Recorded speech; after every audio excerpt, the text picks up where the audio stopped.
Hi friends, வணக்கம். Welcome back to Tamil Mithran. Sundar C டைரக்ஷனில் விசால், வரலட்சுமி சரத்குமார், அஞ்சலி, சந்தானம் உள்ளிட்ட பலர் நடிப்பில் உருவாகி இருக்கிற மதகஜ ராஜா படம் உருவாகி 12 வருஷம் பல பிரச்சனைகளால் ரிலீஸ் ஆகாமலே இருந்துச்சு.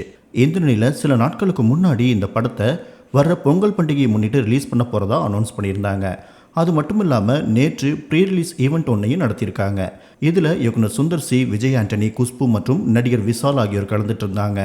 ஈவெண்ட்டை டிடி ஹோஸ்ட் பண்ணியிருந்தாங்க. இந்த ஈவெண்ட்க்கு வந்த விசால் ஆளே அடையாளம் தெரியாத அளவுக்கு ரொம்பவே உடல்நிலை மோசமாக வந்திருந்தார். மேலும் அவரால் மைக்கை கூட ஹோல்ட் பண்ண முடியாமல் கைகள் நடுங்கிட்டே இருக்க விசாலை பார்த்த பலரும் அவருக்கு என்னாச்சு, எப்படி இருந்த மனுஷன் இப்படி ஆயிட்டாரே அப்படின்னு அதிர்ச்சியாக பார்த்துட்டு இருந்தாங்க. இதை தொடர்ந்து விசாலுக்கு வைரல் ஃபீவர் அப்படின்னு டிடி சொல்லியிருந்தாங்க. இந்த நிலையில் விசாலுடைய இந்த நிலைமைக்கு யார் காரணம் அப்படின்னு சீனியர் ஜேர்னலிஸ்ட் ஒருத்தர் அதிர்ச்சிகரமான பல விஷயங்களை ஷேர் பண்ணியிருக்காரு. நடிகர் விசாலுடைய இந்த நிலைமைக்கு வெறும் வைரல் ஃபீவர் மட்டும் காரணம் கிடையாது. சமீப காலமாக விசாலுடைய உடல்நிலை மோசமாக போயிட்டுருக்கு. இதுக்கு பலர் இங்கே காரணமாக இருந்திருக்காங்க. விசாலுக்கு யாரால் பாதிப்பு, விசாலால் யாருக்கு பாதிப்பு அப்படின்னு பேச ஆரம்பித்தா அது ரொம்ப பெரிய ஆர்கியூமெண்ட் ஆகிடும். விசாலோட இந்த நிலைமைக்கு காரணம் டைரக்டர் பாலா தான்.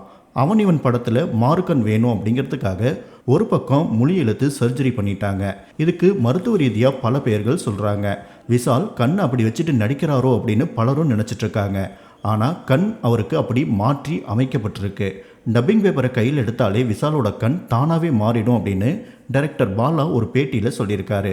இப்படி விசாலுக்கு அவரோட கண்களை மாற்றினது தான் அவருக்கு தீராத ஒற்றை தலைவலியை உண்டு பண்ணிருச்சு. இந்த வழியை மறக்கிறதுக்காக விசால் சில பழக்கங்களை கையில் எடுக்க ஆரம்பித்தார். அடுத்ததாக நந்தா, ரமணா அப்படின்னு அவருடைய நெருக்கமான நண்பர்களும் விசாலோட இந்த நிலைமைக்கு 2வது காரணமாக இருக்காங்க. நடிகர் சங்கத்தில் பதவியை பிடிக்கணும் அப்படின்னு தீவிரமாக விசால் இறங்கினதுக்கு காரணம் இதுவும் ஒன்று. சரத்குமாரை வச்சு விசாலுடைய அப்பா சில படங்களை ப்ரொடியூஸ் பண்ணார். அப்போது சரத்குமாரால் தன்னோட அப்பாவுக்கு ஏற்பட்ட மனக்கசப்பை சின்ன வயசுலேருந்தே பார்த்து வளர்ந்துருக்காரு விசால். ஒரு கட்டத்தில் சரத்குமாரை பழிவாங்க முடிவெடுத்தார். இதை மனசில் வச்சு தான் நடிகர் சங்கத்தில் ராதா ரவியும் சரத்குமாரையும் தோக்கடிச்சிருக்காரு. அப்போது ஒட்டுமொத்த இளைஞர் கூட்டமும் விசால் பக்கம்தான் நின்னாங்க. அந்த நேரத்தில் விசால் கிட்ட வந்து சேர்ந்தவங்க தான் நந்தாவும் ரமணாவும். இவங்க 2 பேருமே விசாலை சுற்றி ஒரு வேலியை அமைச்சிட்டாங்க. நெருக்கமான நண்பர்களை கூட விசால் கிட்ட இவங்க நெருங்கவே விடலை. இதனால் நல்ல முடிவுகள் எதையுமே விசாலால் எடுக்க முடியாமல் போயிடுச்சு. விசாலை வச்சு ஒரு படத்தையும் நந்தாவும் ரமணாவும் எடுத்தாங்க. அந்த படத்தில் ஏற்பட்ட பிரச்சனைகளும் விசாலுக்கு மனவேதனையை கொடுத்துருச்சு. லைக்கா மாதிரி பெரிய நிறுவனத்தை விசால் சரியாக டீல் பண்ணவும் முடியல. கோர்ட் வரைக்கும் விவகாரம் போயிருக்கு.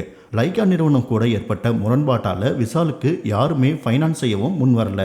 இப்படி பல சிக்கல்களை அவராகவும் தேடிக்கிட்டாரு.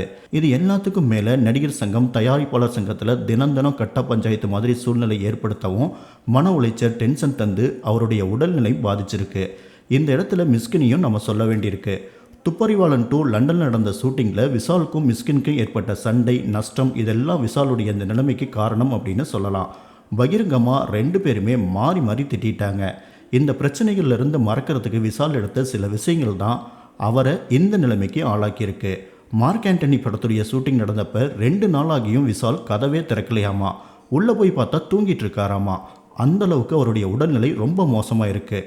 எப்படி கம்பீரமாக இருந்த ஒரு நடிகன் இப்படி ஆயிட்டாரே அப்படின்னு நினைக்கும் போது ரொம்ப வருத்தமாக இருக்குது அப்படின்னு சொல்லியிருக்காங்க.